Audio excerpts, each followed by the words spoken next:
Hey everyone, welcome back to Poplar Preparedness. I'm going to be giving you an update on the Keystone Pipeline outage. 14,000 barrels spilled and released. This, of course, hit the markets pretty hard. Now, this happened at 8 p.m. Central Time, so late night Wednesday, but things really started to hit the press yesterday and Thursday. Now, Southern Prepper 1 was just amazing. He got out there and he jumped on that and got a report out real fast yesterday, but I haven't really seen this reported by many other people, and I know a number of you have brought it up again and again, and now we're getting some more details about what's going on, when it's going to be restarted, and how much impact it's going to have. So I want to go through those things with you. The short version of it is that traders and government regulators are anticipating a quick restart of the pipeline. Government has already issued directives for decreased flow and pressure. Also, one of the viewers of Southern Prepper 1, I was going through the comments to see some additional information in there, and this gentleman shared that he used to work at a pump station near where this happened on a separate pipeline, a parallel pipeline, and according to him, there are actually two parallel pipelines to this section of the Keystone. So the Flanagan South, as well as the older, soon-to-be decommissioned Spearhead pipeline, also go south from Canada, carrying Canadian oil down there. So basically, with the Keystone out of commission, it's an inconvenience, but there's still oil flowing south through the Flanagan South and the Spearhead. Additionally, traders initially spiked the price of oil up until they started getting a little more comfortable with the fact that the refineries down in Texas have more than enough inventories right now in order to continue operations for the foreseeable future. So basically what they're seeing is that they're seeing that this pipeline is going to get back online relatively quickly, and also that they have stocks on hand. So I'm just looking at the price of oil right now. Crude oil, West Texas Intermediate, and actually in the last hour we just see we see it just plunge from 72.35 down to 71.23. So just plunged over $1 in the last hour, and I'm not seeing any reports of the Keystone coming back online or what exactly is causing that drop, but we saw the initial spike upwards on Wednesday because of the Keystone Pipeline, but then we started to see it start coming back down, and now it's kind of tanking, and it seems like the broader picture of oil demand out there now. Oil demand is different than diesel. Okay, refined fuels are still in shortage.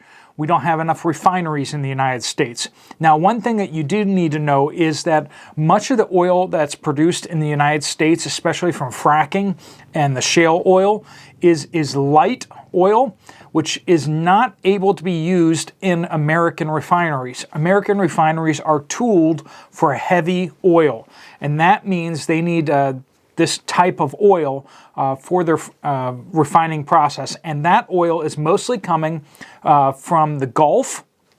The Gulf offshore platforms produce heavy oil, and then also the Canadian oil from the oil sands, as well as the oil wells up in Canada, are heavy oil. So in order to keep our refineries going and producing the diesel that we need, we either need to tanker in heavy oil from like Saudi Arabia or something like that, or Venezuela, heaven forbid, right? Or we need to get it from Canada and from the Gulf of Mexico. So that's why it's so critical that oil keeps flowing. That also is why, sometimes when we start talking about exports of oil, it gets a little confusing, because American shale oil basically all has to be exported, because we don't have the refineries capable of refining it. So it all gets put on ships and sent out. But then we import oil from Canada. We import oil from actually from Saudi Arabia and such like that we put into our refineries, which produces the gasoline and the diesel that you use. So back to the Keystone Pipeline. So this break happened 20 miles south of Steel City, Nebraska. It is right along the Nebraska-Kansas border. This pipeline normally does 622,000 barrels of oil per day, coming in from Canada, heavy oil. And a lot of it did go into a creek. So 14,000 barrels. The Pipeline and Hazardous Materials Safety Agency, there's a mouthful, huh? No wonder they always use the acronym. They're saying that the cause is unknown. You know, there is that concern of whether this was a sabotage operation or, you know, we're having other pieces of infrastructure intentionally targeted. However, this is an interesting point that we need to take into account. TC, which is the owner-operator of the pipeline, they got a special permit to run the Keystone at higher stress levels than typical. And that is because they were testing it out and such. So the fact that they were running at a higher level and then they had this leak, this burst, that does kind of indicate potentially that this may not have been a sabotage. This may not have been just a regular off thing. It may have been due to the fact that they were making some intentional choices and they were doing some testing of the pipeline itself. So that's what it seems to be pointing to right now. It's over a day in and we haven't heard any word out there of possible sabotage. So I'm going to say that right now things are not pointing towards sabotage. But we'll, of course, let you know if there's any updates on that, if there's any law enforcement activity that suddenly is. But by this time, the crews are already at the site. They've already been looking at the leak. They've already been looking at the pipeline.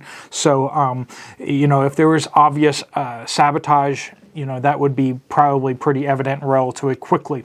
So this looks like an accident, looks like an industrial accident due to some of the choices that the pipeline company is actually making.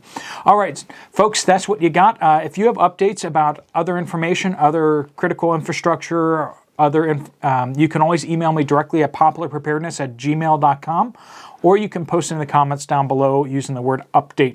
Thanks so much for watching. If you like this video, you might want to check out this other video from me right here. I'll see you over there, or I'll see you later. Thanks so much.